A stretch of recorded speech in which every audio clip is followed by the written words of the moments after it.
বন্ধুরা, আবার একটা নতুন রেসিপি নিয়ে চলে এলাম। দুটো কড়াইয়ে দুটো তেল দিয়ে দিয়েছি, আর তোমরা রেসিপিটা দেখতে থাকো।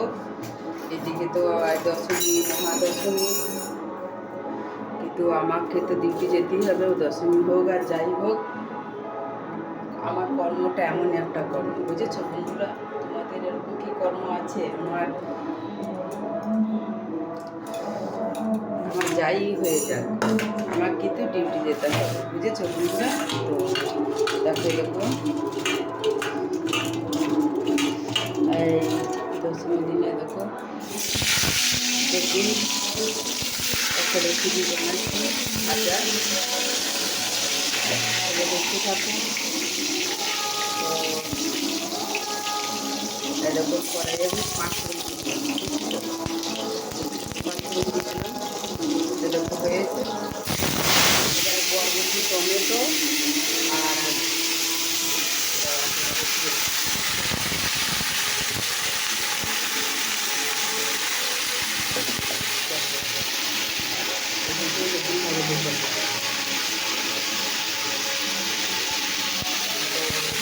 তরকারিতে হলুদ দিলাম,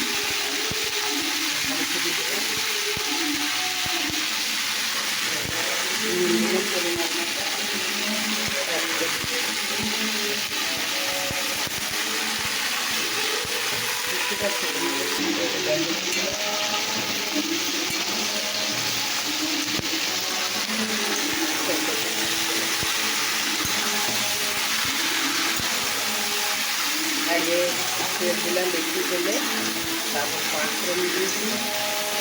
আর ফোড়নের পর কড়াই হয়ে এসছে, 5 ফোড়নটা ভালো লাগে, তখন আমি বরবটি, আলু, টমেটো দিলে, কাঁচা লঙ্কাও আছে, সবুজ কালার হতো, তোমরা বুঝতে পারছি না হতো, এর ভেতরেও কাঁচা লঙ্কাও আছে। তো কাঁচা লঙ্কাটা তোমাকে দেখাচ্ছি, দেখো দেখতে পাচ্ছে কাঁচা লঙ্কা দিতে তো হচ্ছে।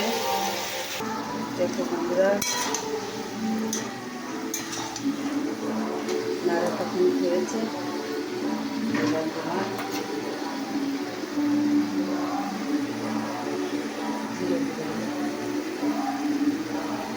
যেমন জিনিস তেমন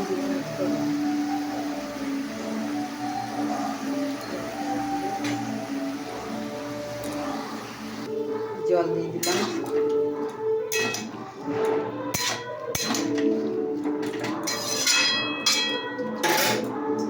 ঢাকা দিয়ে। দেখো বন্ধুরা, আমার তরকারি রান্নাটা নাড়া হয়ে গেছে। এই দেখো আমি জল ঢেলে দিলাম, আর একটা ফুট হয়ে গেলেই আমার হয়ে যাবে, বুঝতে পারছি। তো তোমাদের রেসিপিটা কেমন লাগলো অবশ্যই জানাবো।